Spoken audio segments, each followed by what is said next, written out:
గుండెపోటు పెద్దవాళ్ళకు వస్తుంది తీవ్రమైన వార్త విన్నాక ఇప్పుడు ఎవరికి పడితే వాళ్ళకి వచ్చేస్తుంది. ఒబెసిటీ వలన ఇన్సులిన్ రెసిస్టెన్సియా, స్మోకింగ్ ఇవన్నీ మనం కొని తెచ్చుకుంటున్నాం. వీటికి తోడు లోపల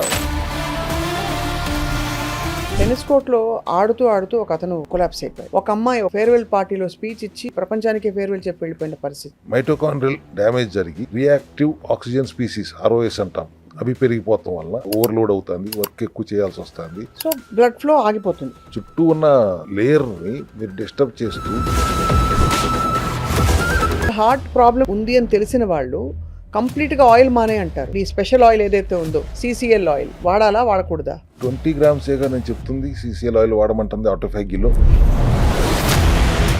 నెయ్యి చాలా మంచిది, అన్నంలో పోసుకుని తినండి అని పూర్వం చెప్పేవారు. ఇప్పుడేమో అసలు నెయ్యి తినద్దు అంటున్నారు. అన్నం ఎటువంటి అన్నం, ఆ నెయ్యి ఎటువంటిది అప్పట్లో వాళ్ళు తినేది, ఇప్పుడు మనం తింటాను అన్నం ఎటువంటిది, ఇప్పుడు మనం తింటాను నెయ్యి ఎటువంటిది చూసుకుంటే. కార్డియో మ్యాక్స్ అని ఒక సప్లిమెంట్ ఫంక్షనల్ మెడిసిన్ చూస్తున్నాం. ఇది అందరూ వాడచ్చా? హార్ట్ ప్రాబ్లం ఉన్న వాళ్ళు మాత్రమే వాడాలి? అందరూ వాడుకుంటే ప్రివెంటివ్ హెల్త్ కేర్ దిశగా ఉంటుంది. అర్జునా బార్క్ అని ఉంటుంది దాంట్లో extract. Arjuna bark heart rhythm balance చేస్తుంది. Easy breathe for healthy lungs. Lung problem వచ్చిన తర్వాతే హార్ట్ ప్రాబ్లం వస్తుంది. Natural soup. ఓ అవును. లంగ్ హెల్దీగా ఉంటే your problem is half solved. Lung care powder sir, ఈ సిరప్ కి పౌడర్ కి ఏమిటి తేడా? ఇవి ఆయుర్వేదిక్ మూలికలు, long pepper, Indian snake root, ఇటువంటి హెర్బ్స్ అన్నిటి నుంచి తీసుకుని ఈ created powder that is to protect your lung health. దాంట్లో ఉన్న మలినాలన్నింటినీ కూడా ఇట్లా క్లీన్ అప్.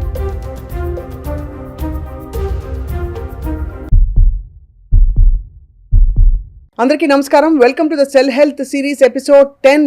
చాలా కీలకమైన మౌలికమైన ఒక ప్రాబ్లం గురించి మనం మాట్లాడబోతున్నాం. హార్ట్ డిసీజ్ యంగ్స్టర్స్లో బాగా ఈ మధ్యకాలంలో పెరిగిపోవడం, ముఖ్యంగా కోవిడ్ తర్వాత కోవిడ్లో తీసుకున్న మెడికేషన్స్ వల్ల అని కొంతమంది చెప్తున్నా కూడా ఎందుకు ఇంత ముమ్మరంగా మనకి హార్ట్ డిసీజ్ కేసెస్ పెరిగిపోతున్నాయి, వీటికి పరిష్కారాలు ఏమిటి, ప్రివెంటివ్ హెల్త్ బెటరా, ఇవన్నీ మాట్లాడబోతున్నాం. ఆల్ అబౌట్ హార్ట్ హెల్త్ ఇవాళ సెల్ హెల్త్ సిరీస్లో we have with us the founder of cell health clinics, అందరికీ సుపరిచిత న్యాచురోపతి వైద్యులు lion doctor Chinta Ravikumar garu. Welcome to Suman TV sir. Hello అమ్మా, how are you? Fine sir. Heart ఇప్పటికైతే బాగానే ఉంది, కొట్టుకుంటుంది. కానీ హార్ట్లో కూడా కండిషన్స్, రకరకాల కండిషన్స్ బయటపడుతున్నాయి సార్. ఇదివరకు ఊరికే గుండెపోటు పెద్దవాళ్ళకు వస్తుంది ఒక తీవ్రమైన వార్త విన్నాక, అలాంటివి చూసేవాళ్ళం. ఇప్పుడు ఎవరికి పడితే వాళ్ళకి వచ్చేస్తుంది సార్. కారణం ఏంటి sir? Early onset of heart disease కారణాలు మల్టీఫ్యాక్టోరియల్. రైజింగ్ మెటబాలిక్ రిస్క్, అది ఒబెసిటీ వలన, లేకపోతే ఇన్సులిన్ రెసిస్టెన్సియా, డిస్లిపిడమియానా, హైపర్ టెన్షన్, దానికి తోడు మన అలవాట్లు, smoking, substance uses and poor diet definitely, and activity లేకపోవటం, ఇవన్నీ మనం కొని తెచ్చుకుంటున్నాం. వీటికి తోడు లోపల సెల్యులార్ డ్రైవర్స్ ఉన్నాయి, oxidative stress and mitochondrial dysfunction. వాటికి ఇవి జోడిస్తే these are accelerating the atherosclerosis అంటాం కదా, దాన్ని యాక్సిలరేట్ చేస్తున్నాయి. ఎర్లీ యంగ్ అడల్ట్స్ లోనే ఇది ఎక్కువగా వస్తుంది అంటానికి కూడా కారణాలు ఇవే. Main is modern life style.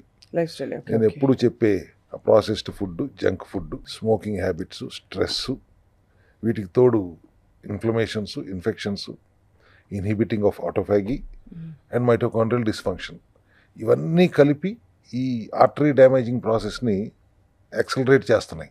ఇదివరకు సార్ కొన్ని సిమ్టమ్స్ ఇచ్చేవారు, బ్లడ్ రిపోర్ట్స్ చూసి కొలెస్ట్రాల్ ఎక్కువగా ఉంది, కంట్రోల్ చేసుకో, ఇట్లాంటివి చెప్పేవాళ్ళు. ఇప్పుడు మొన్నటికి మనం మీరు చూసే ఉంటారు, టెన్నిస్ కోర్ట్లో ఆడుతూ ఆడుతూ ఒక అతను కొలాప్స్ అయిపోయాడు. ఒక అమ్మాయి, ఒక యంగ్ స్టూడెంట్ ఫేర్వెల్ పార్టీలో స్పీచ్ ఇచ్చి ప్రపంచానికి ఫేర్వెల్ చెప్పి వెళ్ళిపోయిన పరిస్థితి. అంటే చాలా ఆందోళనకరంగా. అండ్ డాక్టర్లకు sir, young doctors night shift చేసి వాళ్ళకి 35-36 ఏళ్ళు వచ్చిన వాళ్ళకి ఇలా జరుగుతోంది. సో వాళ్ళకి చూడడానికి సన్నగానే ఉన్నారు. మరి ఈ లోపల ఏం జరుగుతున్నట్టు అనుకోవాలి మనం? పాత రోజుల్లో వచ్చిన గుండెపోటుకి ఇవాళ మోడర్న్ రిస్క్ ఫ్యాక్టర్స్ లింక్ చేయాలంటే దెర్ ఆర్ కీ పాత్వేస్. ఒకటి insulin resistancy and metabolic disorders. వీటి వలన ఏమవుతుంది, హెపాటిక్ VLDL పెరిగిపోతుంది, వెరీ లో డెన్సిటీ లిపోప్రోటీన్స్. దాంతోపాటు స్మాల్ డెన్స్ LDLలో 5-6 రకాలు ఉన్నాయని తేల్చారు ఇప్పుడు. దాంట్లో స్మాల్ డెన్స్ LDL పెరిగిపోతుంది, ట్రైగ్లిజరైడ్స్ అక్యుములేట్ అయిపోతున్నాయి ఆర్టరీస్లో. All these are driving to endothelial dysfunction. And second one ఏంటి, క్రానిక్ ఇన్ఫ్లమేషన్. ఇన్ఫ్లమేషన్ చాలా పెద్ద మార్కర్ కదా సార్. అది ఎందువల్ల అయినా కానొచ్చు, స్మోకింగ్ వలన, లేకపోతే ఒబేసిటీ వలన, స్ట్రెస్ వలన, దేని వల్ల అయినా, which is leading to unstoppable plaque formation in the arteries. ఓహో. And third one is oxidative stress. Mitochondrial damage జరిగి రియాక్టివ్ ఆక్సిజన్ స్పీసీస్ ROS అంటాం, అవి పెరిగిపోవటం వల్ల ఆక్సిడేటివ్ స్ట్రెస్ ఏర్పడుతుంది. దానికి కావాల్సిన యాంటీ ఆక్సిడెంట్స్, మైక్రోన్యూట్రియంట్స్ అందకపోవటం. So depletion of micronutrients is leading to oxidative stress, because of which mitochondria is getting damaged, overload అవుతుంది, work ఎక్కువ చేయాల్సి వస్తుంది, which is rising to reactive oxygen species పెరిగిపోతున్నాయి. ఎప్పుడైతే రియాక్టివ్ ఆక్సిజన్ స్పీసీస్ పెరిగిపోతాయో bioavailability of nitric oxide కూడా తగ్గిపోతుంది. Nitric oxide is very important for artery vessel flexible flow ఉండటానికి అండ్ ఆల్సో వైడన్ అవటానికి. ఇంత జరుగుతుంది బాడీలో. నైట్రిక్ ఆక్సైడ్ బయోఅవైలబిలిటీ తగ్గిపోతుంది, which is ultimately leading to clots and strokes. Example చెప్పాలంటే మనం కొత్త వాటర్ పైప్ తీసుకుందాం, ఫ్లో ఆఫ్ వాటర్ చాలా ఫ్రీగా వెళ్తుంది. సిమిలర్లీ హెల్దీ ఆర్టరీలో ఫ్లో ఆఫ్ వాటర్, బ్లడ్ స్మూత్గా వెళ్తుంది. ఈ పైప్ లోపల ఒక చిన్న లేయర్ ఉంటుంది, స్పెషల్ లేయర్, దాన్ని ఒక స్మూత్ లేయర్ ఉంటుంది, దాన్నే ఎండోథెలియం అంటాం. When there is endothelium is functioning smoothly, flow of blood is going to be very smooth. అది హార్ట్కి కానీ మిగతా ఆర్గన్స్ కానీ స్మూత్గా వెళ్ళిపోతుంది, క్లాట్స్ రానివ్వకుండా ఆపగలుగుతుంది, హెల్దీగా ఉంటుంది. ఈ పైపులో గ్రీజీ డర్టీ వాటర్ వెళ్ళింది అనుకోండి, వెళ్ళి అదంతా కలిపి ఒక ప్యాచ్, బ్యాడ్ ప్యాచ్ లాగా వాల్ ఇన్నర్ వాల్కి అంటుకుపోతుంది. అలాగే ఆర్టరీస్లో కూడా sugar spikes, bad fats, smoking వల్ల వచ్చే కెమికల్స్ ఫ్లో లోపలికి వెళ్ళి అనుకోండి, అది మళ్ళీ ఒక ప్యాచ్ లాగా తయారయ్యి ఒక ప్లేక్ ఫార్మ్ అయ్యి ఆర్టరీ వాల్కి అంటుకుపోతుంది. సో బ్లడ్ ఫ్లో ఆగిపోతుంది, బ్లడ్ ఫ్లో స్లో అవుతుంది, లేదంటే ఆగిపోతుంది. చుట్టూ ఉన్న లేయర్ని మీరు డిస్టర్బ్ చేస్తూ ఈ షుగర్స్ని, ఫ్యాట్ని పంపుతుంటే అవి వెళ్ళి ఆ వాల్ని అతుక్కుపోతున్నాయి. అప్పుడేమవుతుంది, బ్లడ్ ఫ్లో స్లో అవుతుంది, లేదు వీక్ స్పాట్స్లో బ్రేక్ అవుతుంది, లేదు ఇప్పటికే ఫార్మ్ అయిన ప్లేక్స్ బ్రేక్ అవుతాయి. దానివల్ల క్రానిక్ ప్రాబ్లమ్స్ ఇదర్ స్లో అవుతుంది, లేదంటే పైపు బ్లాక్ అయిపోతుంది, హార్ట్ అటాక్ వస్తుంది. సో దీనికి లింక్ ఏంటి? అందరూ మాట్లాడుకునేది బీపీ పెరిగిపోతుంది, కొలెస్ట్రాల్ ఎక్కువైపోతుంది. బట్ వాస్తవానికి ఏంటి, ఈ బీపీ కొలెస్ట్రాల్ మీకు పెరుగుతుంది అని తెలుస్తానికి కొన్ని సంవత్సరాల ముందే సెల్యులర్ లెవెల్లో డ్యామేజ్ స్టార్ట్ అయిపోయింది. అవును. బట్ మీకు తెలిసేటప్పటికి డ్యామేజ్ జరిగిపోయింది. ఫర్ ఎగ్జాంపుల్, సెల్ ఒక ఫ్యాక్టరీ అనుకుందాం, లోపల ఉన్న మైటోకాండ్రియా వర్కర్స్ అనుకుందాం. మీరు సెల్లోకి కంటిన్యూస్గా షుగర్ స్పైక్స్ పంపిస్తూ, ప్రాసెస్డ్ ఫుడ్ పంపుతూ, జంక్ ఫుడ్ పంపుతూ, స్మోకింగ్ చేస్తూ అండ్ స్లీప్ లేని పరిస్థితులు తెచ్చుకుంటూ, సబ్స్టెన్స్ యూజెస్ చేస్తూ ఉంటే లోపల వర్కర్స్ పనిచేసే వాతావరణం లేదు. కరెక్ట్. అవి ఫెటీగ్ అయిపోతాయి, పని చేయలేక నీరసం వచ్చేస్తాయి, క్లాగ్ వచ్చేస్తుంది, ఫ్యాక్టరీ మూసేయాల్సిన పరిస్థితి వస్తుంది. అప్పుడు మీకు తెలుస్తుంది బీపీ పెరిగిపోతుంది, కొలెస్ట్రాల్ పెరిగిపోతుంది అని. కానీ అప్పటికే జరగాల్సిన డ్యామేజ్ జరిగిపోయింది, ఫ్యాక్టరీ మూసేయాల్సిన పరిస్థితికి వచ్చేసింది. సో బీపీ ప్రాబ్లం లేకుండా, షుగర్ ప్రాబ్లం లేకుండా చూసుకోవటం అనేది హార్ట్ హెల్త్కి ముఖ్యం, చాలా చాలా ఇంపార్టెంట్. అవును, మీకు ఎప్పుడో బీపీ వచ్చింది అనేటప్పటికీ ఇక్కడ ప్రాబ్లం వచ్చేసింది. బీపీ రాని పరిస్థితులు, షుగర్ డయాబెటిక్ లేని పరిస్థితులు తెచ్చుకోవటం చాలా ముఖ్యం. హార్ట్ హెల్త్ ఇంప్రూవ్ చేయగలరా మీరు సెల్ హెల్త్ క్లినిక్ వస్తే అంటే ఖచ్చితంగా చేయగలం. How we're addressing the root cause, BP and sugar. And అసలు రూట్ కాజ్ ఏంటి ఇక్కడ? Silent root is oxidative stress and mitochondrial dysfunction. Sir, ఇక్కడ డౌట్, మీరు అన్నారు కదా ఈ ప్లాక్ అంతా వచ్చేస్తుందని. ఒకసారి ప్లాక్ ఫామ్ అయ్యాక అది మనం నడవడం వల్ల కానీ, లేదు ఏమైనా ఎగరడం వల్ల కానీ, ఏరోబిక్ యాక్టివిటీ వల్ల ఆ ప్లాక్ కరిగి డిజాల్వ్ అయ్యే అవకాశం ఉంటుందా? ఆప్షన్ 1. ఆప్షన్ 2, ఏదైనా మందులు వాడితే ఆ ప్లాక్ మొత్తం డిజాల్వ్ అయ్యే అవకాశం ఉంటుందా? బ్లడ్ థిన్నర్స్ అని వాడతారు, అది బ్లడ్ థిన్గా చేస్తుంది తప్ప ఈ చెత్తను తీసే అవకాశం ఉంటుందా? ఆ ప్లేక్ని తీసేయాలంటే, ఆర్టరీస్లో పేరుకుపోయిన ప్లేక్ని తీసేయాలంటే విటమిన్ K2 అండ్ అవసరం ఉంది అక్కడ. అది D3 K2 కాంబినేషన్ అంటుంటాను నేను. అవును. సో D3 బ్లడ్లో కాల్షియంని అబ్జర్వ్ చేస్తే ఆర్టరీస్లో పేరుకుపోయిన ప్లేక్ని కడిగేసి ఈ కాల్షియంని బోన్స్కి, నరాలకి తీసుకెళ్తానికి K2 ఉపయోగపడుతుంది. సో సమపాలలో D3 K2 వాడుకోవటం వల్ల కూడా మన హార్ట్ హెల్త్ని ఇంప్రూవ్ చేసుకోవచ్చు. That is one part. Root కాజ్ని అడ్రస్ చేయాలి. మేము సెల్ హెల్త్లో ఏం చేస్తాం? అవి address the root cause. Nutrition, proper nutrition వెళ్ళేలా చూస్తాం, స్లీప్ ప్యాటర్న్ కరెక్ట్ చేస్తాం, యాక్టివిటీ ఉండేలాగా చేస్తాం.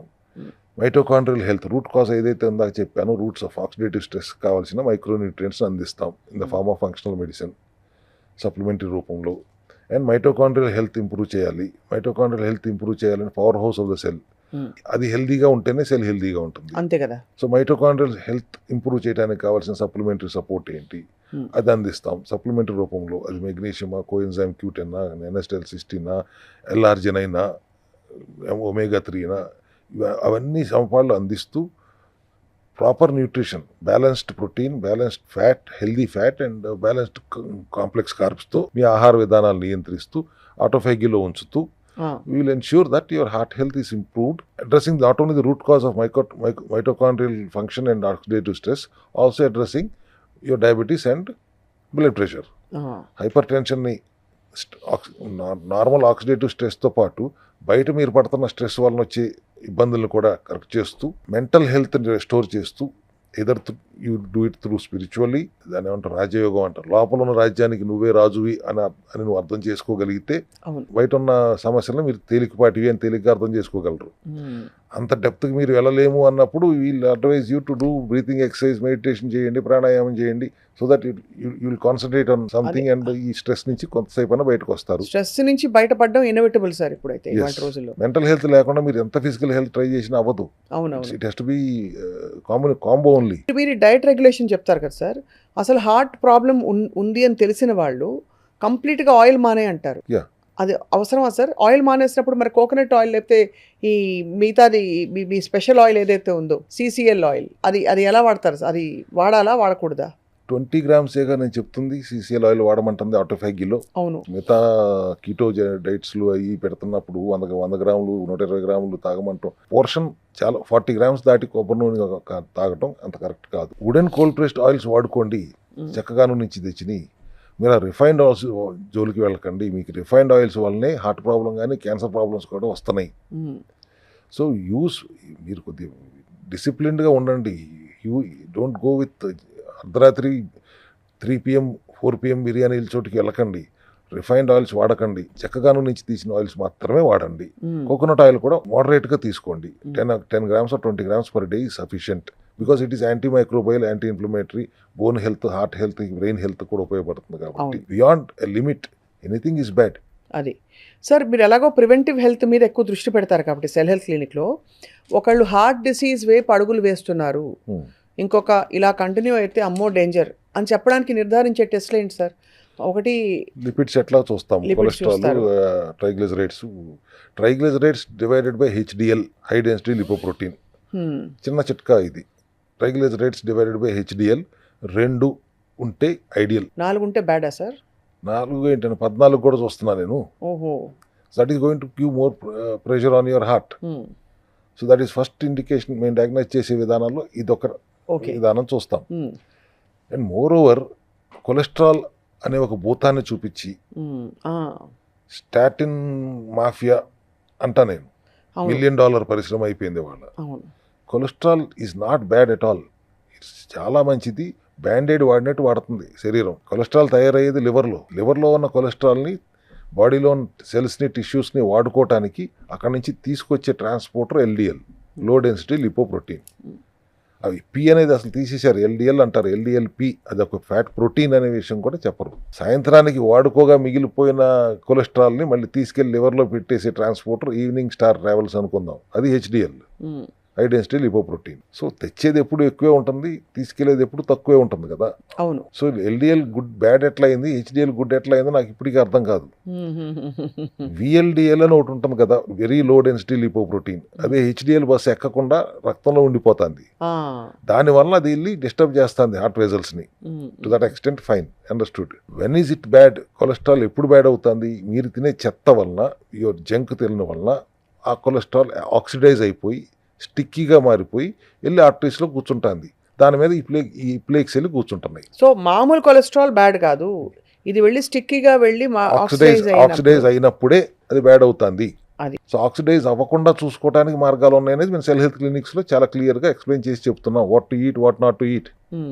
ఇమ్యూనిటీని హెల్దీగా ఉంచుకోవాలి, కొలెస్ట్రాల్ హెల్దీగా ఉంచుకోవాలి.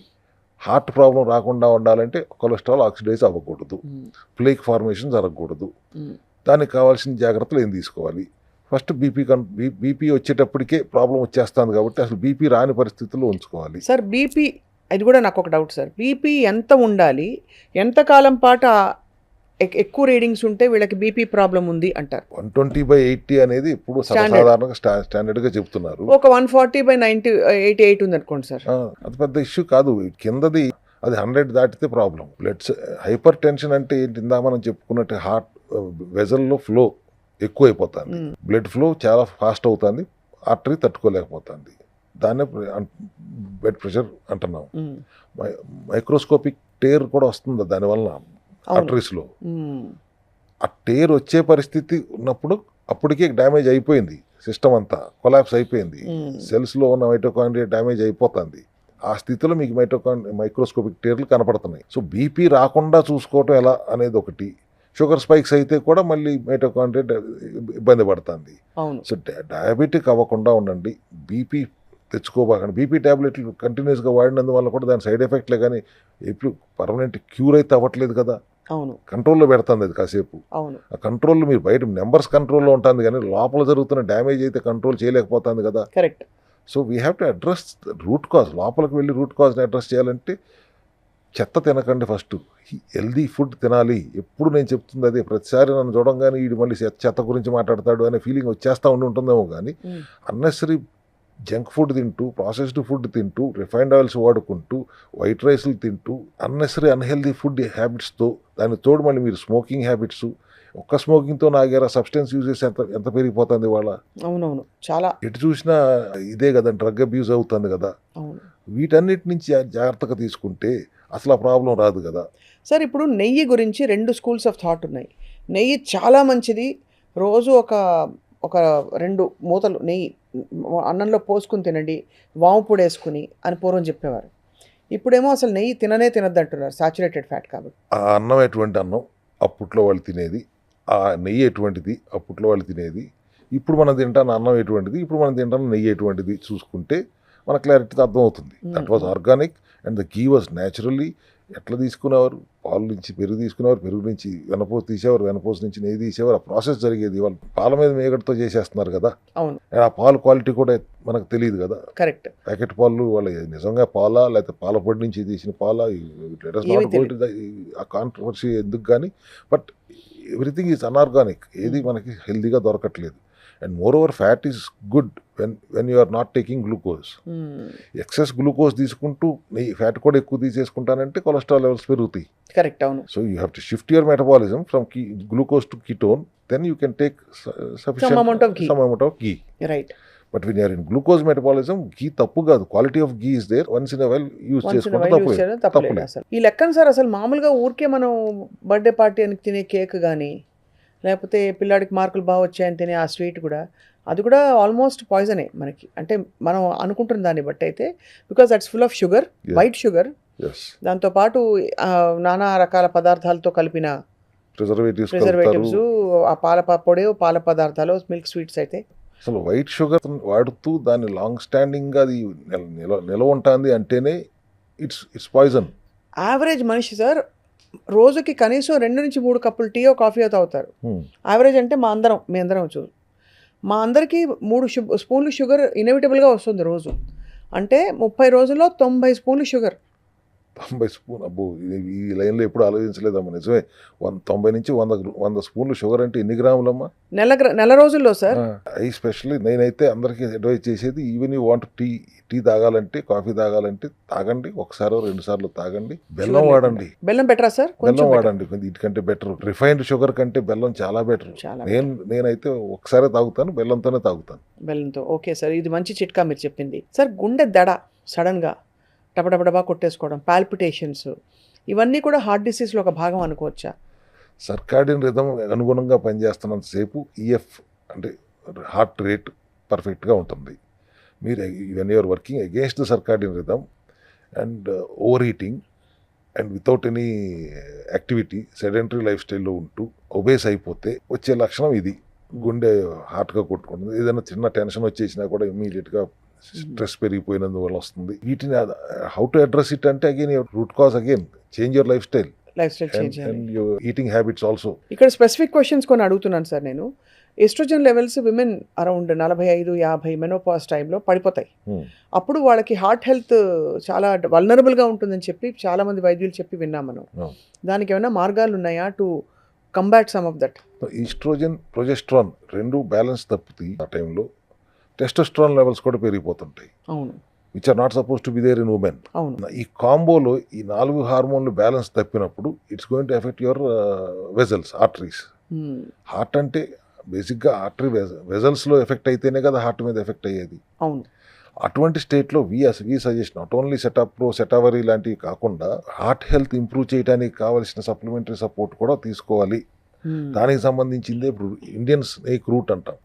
Indian snake root and long pepper ఇటువంటి మూలికలతో చేసిన ఏదైనా ఒక కాంబినేషన్ ఇస్తే మేము that we do it in our cell health clinic.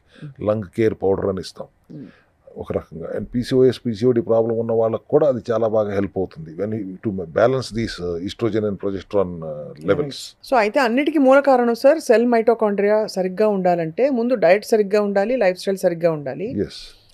ఒకవేళ వచ్చేసింది అనుకోండి వాళ్ళకి ఏమైనా ప్రాబ్లం, దాన్ని రివర్స్ చేయడానికి ఆటోఫాగీ అండ్ డెఫిషియన్సీని అడ్రస్ చేస్తూ ఎసెన్షియల్ కిట్లో ఉన్న యాంటీ ఆక్సిడెంట్స్, మైక్రోన్యూట్రియన్స్ తీసుకోవటమే. సార్ ఇక్కడ కార్డియో మ్యాక్స్ అని ఒక సప్లిమెంట్ ఫంక్షనల్ మెడిసిన్ చూస్తున్నాం. ఇది అందరూ వాడచ్చా? హార్ట్ ప్రాబ్లం ఉన్న వాళ్ళు మాత్రమే వాడాలి? అందరూ వాడుకుంటే ప్రివెంటివ్ హెల్త్ కేర్ దిశగా ఉంటుంది. అర్జునా బార్క్ అని ఉంటుంది దాంట్లో ఎక్స్ట్రాక్ట్. అర్జునా బార్క్? ఎస్. అబ్బో, ఏంటి సార్ అది? హార్ట్ రిథమ్ మెయింటైన్ చేస్తుంది, బ్యాలెన్స్ చేస్తుంది, బీపీ కంట్రోల్ చేస్తుంది. Blood pressure natural herbal extract ద్వారా 20 mg 40 mg వేస్తున్నాను, 10 టెల్మాస్ 5 mg వేస్తున్నాను, బ్రాండ్ పేర్లని కాదు, అట్లా కాకుండా న్యాచురల్ హెర్బల్. అర్జునా బార్క్ అనేది వెరీ ఫేమస్ ఏన్షియంట్ ట్రెడిషనల్ మెడిసిన్లో నుంచి వాడేవారు వీళ్ళు. ఋషిపుంగవులు టైం నుంచి అర్జునా బార్క్నే వాళ్ళు బీపీ కోసం, హార్ట్ హెల్త్ కోసం వాడుకునేవారు. ద సేమ్ థింగ్ ఇక్కడ మన సెల్ హెల్త్ క్లినిక్స్లో దాన్నే తీసుకొచ్చి ఎక్స్ట్రాక్ట్ చేసి బయో అవైలబిలిటీ పెంచి ప్రివెంటివ్ హెల్త్ కేర్ తీసుగా వాడుకోమని ఇస్తున్నాం. Easy breathe for healthy lungs, ఇది చాలామందికి డౌట్ సార్. ఆయాసం వచ్చినప్పుడు చాలామందికి ఏం తెలియదంటే ఈ లంగ్స్ ప్రాబ్లమా, హార్ట్ ప్రాబ్లమా. ఫర్ ఎగ్జాంపుల్ మెట్లు ఎక్కితే చాలామందికి ఆయాసం వస్తుంది. హార్ట్ బాగుందా, లంగ్స్ బాగున్నాయా, రెండిట్లో ప్రాబ్లమా, దేనిలో ప్రాబ్లం అని చెప్పి ఇది దేనికోసం సార్? ఇది యాక్చువల్లీ లంగ్ ప్రాబ్లం వచ్చిన తర్వాతే హార్ట్ ప్రాబ్లం వస్తుంది న్యాచురల్ సూపర్ అవునా సార్ ప్రాసెస్లో.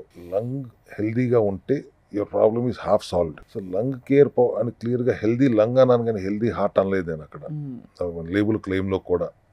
హెల్దీ హార్ట్కి మెడిసిన్స్ ఏమి లేవమ్మా, prevention is our only source. Healthy lung చేయడానికి మనకు అవకాశం ఉంది కాబట్టి we are addressing it very clearly through lung care powder or easy breathe syrup.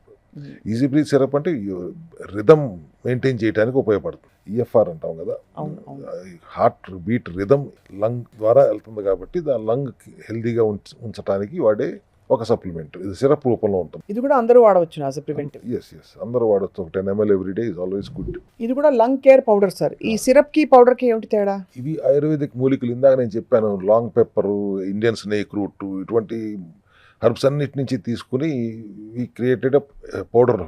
Will add it in cup of warm water and drink every day morning and evening. It again cleanses your lungs. That is to protect your lung health. This will cleans your lung. దాంట్లో ఉన్న మలినాలన్నింటినీ కూడా it will clean up. ఇప్పుడు ఇది వేసుకుంటే ఒక 4 రోజుల తర్వాత difference తెలిసిపోతుంది సార్ అందరికి లోపల. And how they breathe. Breathing లో రిథమ్ వాళ్ళకి పర్సనల్ గా ఫీల్ అవుతారు, అర్థం అవుతుంది. Their feel good factor definite గా ఉంటుంది. ఇప్పుడున్న పొల్యూషన్ కి ఇలాంటివి చాలా అవసరం సార్. బికాజ్ ఏమీ లేకపోయినా అగరబత్తులతో కూడా మనకి ఏదో ఒక పొల్యూషన్ వచ్చేస్తుంది. అగరబత్తుల్లో కూడా కెమికల్స్ వాడుతున్నారు. అంటే కొన్ని మంచి అగరబత్తులు ఉన్నాయి సార్ చాలా. ఇప్పుడు అంబికా వాళ్ళది ఉంది, చాలా మంచి అగరబత్తి వాళ్ళది. బ్రాండ్ అని కాదు కానీ yes there are very good, very bad also. అవును, పొల్యూషన్ బేస్ చేసుకుని ఉద్దేశించే ఇది మనం తీసుకొచ్చింది. Today's world is totally getting polluted day by day. ఇంకా పొల్యూషన్ పెరుగుతుంది కాబట్టి లంగ్ హెల్దీగా ఉంచుకోవడానికి, ఆ లోపల ఉన్న మలినాలను తీసేయడానికి కూడా అవర్ లంగ్ కేర్ పౌడర్ చాలా ఉపయోగపడుతుంది. పంటి నొప్పికి, డెంటల్ ప్రాబ్లంకి హార్ట్కి రిలేషన్ ఉందని చెప్తారు sir. What is the connection? Dental ప్రాబ్లంకి బేసిక్గా కొల్లాజన్ సఫిషియెంట్గా అందకపోవటం. కొల్లాజన్ ఎందుకు అందట్లేదు?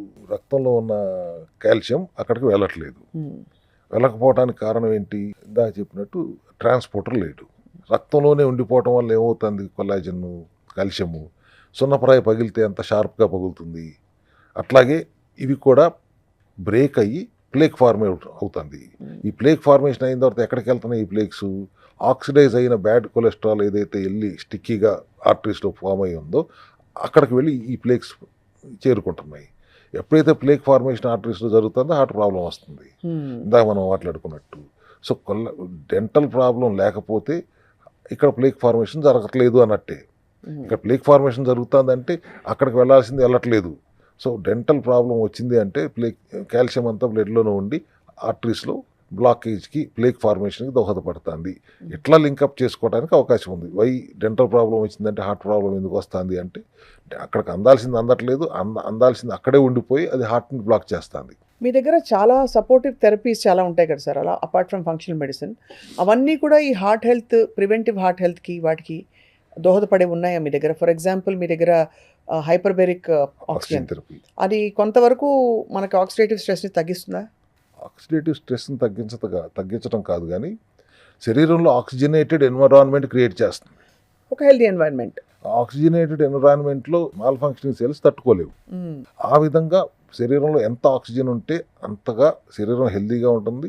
మాల్ ఫంక్షనింగ్ సెల్స్ అంత హెల్దీగా ఉండలేవు, అంత మన వికృతాలు సృష్టించలేవు. కాబట్టి అసిట్రిక్ స్టేటు, ఆల్కలైన్ స్టేటు, ఆక్సిజనేటెడ్ స్టేట్లో ఉంచడానికి oxygen therapy, hyperbaric oxygen therapy ఉపయోగపడుతుంది. అందుకే అంటారు కదా సార్, చీకటిని పారద్రోలాలంటే చీపురు తీసి చీకటిని తోలడం కాదు, లైట్ వేస్తే చీకటి ఆటోమేటిక్గా వెళ్ళిపోతుంది. అలాగే ఈ పాజిటివ్ ఎన్వైరన్మెంట్ క్రియేట్ అయితే బాడీలో చెడు ఆటోమేటిక్లీ మెల్లిగా అది క్రమక్రమంగా వెళ్ళిపోతుంది. మళ్ళీ మనం చెడు యాడ్ చేయకుండా ఉండాలి. అయితే యాడ్ చేయకూడదు, వాటికి కావాల్సిన ఇంధనం అందనివ్వకుండా చూడాలి. ఆ చెడుకి అది వాటిని పస్తు పెట్టాలి, ఈ ఎన్విరాన్మెంట్ క్రియేట్ చేయాలి. అవి ఎట్లాగో 100 రోజుల్లోనూ 120 రోజుల్లోనూ చనిపోతాయి. కాబట్టి అవి చెడగొట్టలేక నీరసించి ఇమ్యూనిటీ పడిపోయి చెడగొట్టలేక చనిపోతాయి. హెల్దీ సెల్స్ కావాల్సినంత పుష్కలమైన ఇమ్యూనిటీ మనం ఇవ్వగలిగితే అవి చేయాల్సిన పని సవ్యంగా చేస్తూ టైం వచ్చినప్పుడు అవి కూడా చనిపోతాయి. కొత్త ఏ జబ్బు లేని కణాలు వస్తాయి అనేది basic cell health clinic concept అది. అంతే, అందరూ చాలా ఫ్యాసినేట్ అయిపోయారు మీ అప్రోచ్ చూసి. అంటే అబౌట్ ఈ కోర్ లెవెల్లో మనం ఏ డిసీజ్కైనా కోర్ లెవెల్లో ప్రాబ్లం అయితేనే అవుతాయని చెప్పి సెల్యులార్ లెవెల్లో అడ్రస్ చేస్తాం అనేది I think cell health clinic is the only thing addressing it like that. Liver తప్పు చేస్తుంది అంటే లివర్లో ప్రాబ్లం వచ్చిందంటే లివర్లో ఉన్న సెల్స్లో కొన్ని సెల్స్ తప్పు చేసినాయి కాబట్టి ఆ ప్రాబ్లం వచ్చింది. ఫ్యాటీ లివర్ అంటున్నారు, అక్కడ కొన్ని సెల్స్ తప్పు చేస్తున్నాయి. సెల్ ఎందుకు తప్పు చేస్తుంది? దానిలో ఉన్న మైటోకాండ్రియాకి ఎనర్జీ సరిపోవట్లేదు, అది పని చేయలేకపోతుంది. ఆ పరిస్థితి ఎందుకు వచ్చింది? అట్లా రూట్ కాజ్ అక్కడ దాకా వెళ్ళి the smallest unit in the body is a cell. Every disease start silently in a smallest damaged cell. So health అంటే ఆర్గన్స్ కాదు, it starts with the smallest unit, the cell. You fix the cell, you fix everything. And that's what we do at cell health clinics. And not only cell, we are fixing the mitochondria in the cell, the powerhouse of the cell ని fix చేస్తాను ప్రయత్నం. అదే sir, ఈ heart హెల్త్కి గురించి మాట్లాడినప్పుడు మాత్రం అందరూ కొంచెం ఎమోషనల్ అవుతారు. బికాజ్ ఇవాళ రోజుల్లో పరుగుల జీవితం, స్ట్రెస్, దాన్ని ఎలా ఆఫ్సెట్ చేయాలి, చేయాల్సినంత మాత్రమే చేసి ఆ మిగతా అధిక మోతాదు మనం ఏదైతే పరిగెడుతున్నామో దాన్ని ఎలా కట్ చేయాలో తెలియదు. వాళ్ళకి మీ సలహా ఏంటి సార్? స్ట్రెస్ తీసుకుంటానికి కారణాలు ఏంటి? ఒకటి, మీకు వర్క్లో స్ట్రెస్సా, ఫ్యామిలీ స్ట్రెస్సా, ఫైనాన్షియల్ స్ట్రెస్, ఇంకేదో ప్రూవ్ చేసేసుకోవాలి, సాధించాలనుకునే స్ట్రెస్. ఈ 4 స్ట్రెస్ల వలన మీకు వచ్చిన లాభం ఏంటి? ఈ స్ట్రెస్లు ఉన్నా కూడా మీ ఆరోగ్యాన్ని మించింది స్ట్రెస్కి అయితే ఇంకోటి లేదు కదా. ఆరోగ్యం పాడైపోయిన తర్వాత ఈ స్ట్రెస్లు, ఈ పరుగు పందాల వల్ల ఏంటి ఉపయోగం? Unless you fix your health. It is only a temporary game కదా మనం ఆడుతుంది. మీరేమి 100 సంవత్సరాలు దాటి బ్రతకరు కదా. ఎలాంటి హేమహేమీలైనా వెళ్ళిపోవాల్సిందే కదా. శరీరాన్ని వీడిపోయిన తర్వాత కూడా మనం ఉంటాము అనే కాన్సెప్ట్ అర్థం చేసుకుంటే we're the soul, we're not the body. This is only our uniform. ఈ బట్టలు వేసుకున్నాం, శరీరం అనే బట్టలు వేసుకుని తిరుగుతున్నాం. ఇది కొంతకాలం పరుగు పెట్టిన తర్వాత ఏమవుతుంది? వదిలేసి వెళ్ళిపోతారు. So unnecessary why are you running around something which is not permanent? You look at something permanent which is your health as long as you're living in this uniform.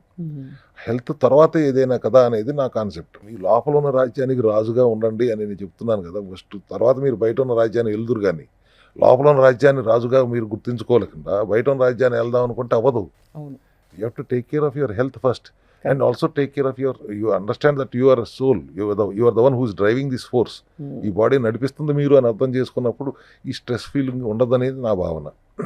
ఇట్లా కాదు, మీరు అర్థం చేసుకోరు, సోది చెప్తున్నాడు, ఈ ఆధ్యాత్మిక సోది చెప్తున్నాడు అనుకుంటే it's up to you, but you have to. అప్పుడైనా కూడా మళ్ళీ ఇదే చెప్తాం, మెడిటేషన్ చేయండి, యోగా చేయండి, ప్రాణాయామం చేయండి అని చెప్తాం.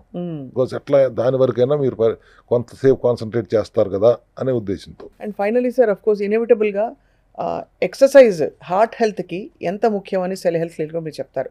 ఒకటి ఆటోఫేగి చేయిస్తారు, రెండు ఫంక్షనల్ సప్లిమెంటల్ మెడిసిన్స్ అన్నీ రాసిస్తారు, supportive therapies treatments like hyperbaric oxygen కావచ్చు, ఇంకోటి కావచ్చు, అవన్నీ ఇస్తారు.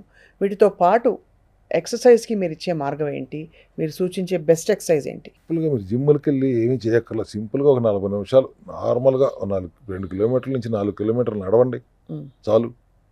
ఒక పావు గంట కూర్చుని బ్రీతింగ్ ఎక్సర్సైజ్ చేయండి. ఒక 1 hour you spend for your health, for your body without sedentary life style. ఒక యాక్టివిటీ ఉండేలా చూసుకోండి. అవును. And sugar problem major diabetic అవ్వకుండా చూసుకోండి. డయాబెటిక్ అయ్యారు అంటే దాంట్లోంచి బయట రావడానికి ఎలాగో మేము చెప్తాం రండి. ఈజీగా న్యాచురల్గా జీవితాంతం మందులు వాడాల్సిన పని లేకుండా న్యాచురల్ మెథడ్లో మన బాడీని రిపేర్ చేసుకుంటాం, రీబూట్ చేసుకుంటాం, రీసెట్ చేసుకుంటాం ఎలా అనేది మేము చెప్తాం.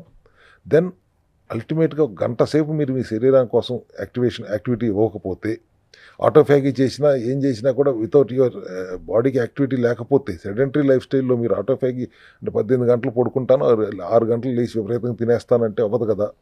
So it has to be a combination. Sedentary life style ఉండకూడదు, యాక్టివిటీ ఉండాలి, 1 అవర్ మీడియం యాక్టివిటీ డైలీ ఉండాలి, ఆటోఫాగీ చేయండి, డెఫిషియన్సీని బ్యాలెన్స్ చేసుకోండి, బాడీని డీటాక్స్ చేయండి, గట్ హెల్తీగా ఉంచుకోండి. అన్నిటికంటే ముఖ్యంగా జబ్బు ఉన్నవారు మాత్రమే కాదు, ఏ జబ్బు కనిపించే విధంగా లేని వాళ్ళు కూడా రీబూట్ చేసుకోవడానికి మనకి క్రమం అంటే ప్రాకృతికంగా జరిగే మార్పులు, అంటే వాటికి సహకరించాలంటే పాత సెల్స్ వెళ్ళిపోయి కొత్త సెల్స్ రావడానికి ఇవన్నీ కూడా ఇవాల్టి రోజుల్లో అనివార్యమైన కొన్ని ప్రక్రియలు. Let me end it like this. Gut health is the most important thing you should understand. మీరు తినే చెత్త అంతా ప్రాసెస్ చేసేది అదే. దాన్ని మీరు చెడగొట్టితే it will lead to autoimmune conditions. మీ ఇమ్యూనిటీ మీ అగేన్స్ట్గా పనిచేస్తుంది. గట్ బ్రెయిన్ మధ్యలో యాక్సెస్లో ఎక్కడ బ్లాక్స్ వచ్చినా బ్రెయిన్ ఇన్ఫ్లమేషన్స్ వస్తాయి. ఈ ఆటో ఇమ్యూన్ కండిషన్స్ వచ్చిందంటే వాళ్ళు స్టెరాయిడ్లు వేసి కొడతారు, ఎప్పటికీ తగ్గవు.